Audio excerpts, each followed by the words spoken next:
I'm also making some protein waffles. I make these all the time. I can post the recipe, but I put pumpkin puree, I mash up a banana, then I throw in some egg whites and a little bit of a paleo waffle mix just to help it hold together, and some protein powder.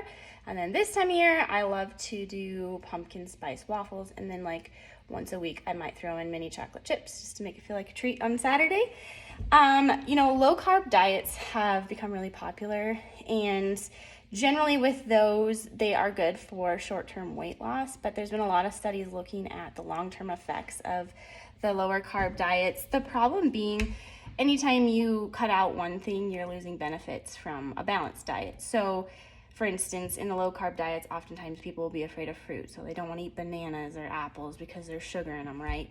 And then also with that, because they're eating more of like plant-based proteins like eggs, bacon, cheese, things like that, there tends to be less fiber and more cholesterol. So again, it works for short-term weight loss.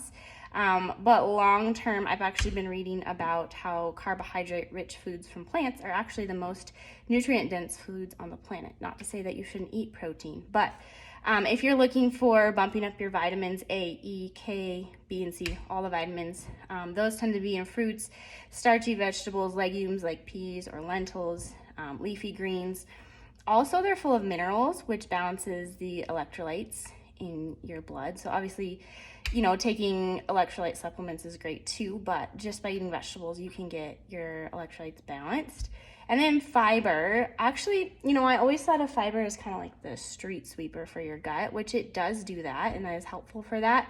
However, it actually is a food source for the bacteria that live in your gut. So we're about 55% bacteria cells, and I think what's the other 45% is human cells. So our gut microbiome, which is just a big fancy word for 38 billion bacteria that live in our small intestine, is super important. I wrote that down because I didn't want to forget the number.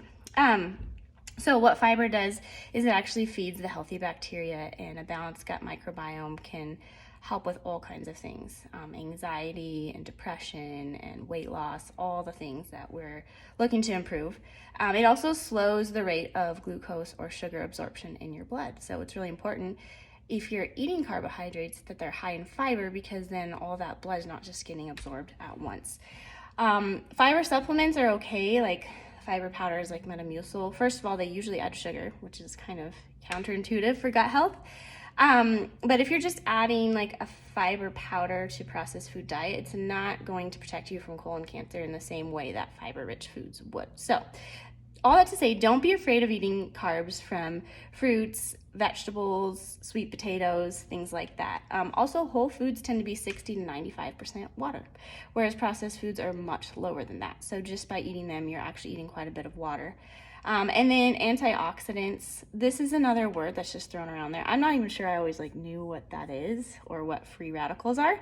But basically free radicals are unstable molecules, just things that show up in our bodies from eating, breathing, exercising, stress, being exposed to chemicals, things like that, alcohol, UV rays, right? So what the antioxidants do is fight those free radicals and reduce oxidative stress, which is basically fancy for just saying it reduces inflammation, which we all want less of. So fruits and vegetables tend to have 64 times more antioxidants than other foods. So another reason to eat them. And then lastly, phytochemicals are actually only found in plants, which is crazy. They prevent tumor growth, which is important for me. Blood clots, they fight bacteria, reduce cholesterol, boost immunity, improve insulin sensitivity. So if this is sounding good to you, eat more fruits and vegetables, and starches that come from plant-based foods, and eat a wide variety. So each color of fruit and vegetable is going to have different phytochemicals and different antioxidants. So the more variety you can get, the better, instead of just trying to find one superfood. There's always trends of superfoods, like beets are super in right now, and they're all great for you, but you shouldn't just eat beets, right? You should eat a variety. So all that to say, don't be afraid of carbohydrates. It is important to have the right amount of carbohydrates and the right sources. So if you're confused about that, maybe you're scared of eating them because you want to lose weight and you're worried about, blood sugar spiking and all of that, I'm happy to help with that. And I have found that eating a diet that's high in protein high in good carbohydrates and lower in fat, both healthy and saturated fats, has helped me feel my best and actually be the leanest. So all that to say, eat your fruits and vegetables because you're getting tons of benefits. You're getting minerals, you're getting fiber, you're getting antioxidants, you're getting water, you're getting phytochemicals just by doing that. So it can be stressful to try to find, good supplements and get enough water in and all these things, but just by eating more fruits and vegetables and good starches, you can improve your health.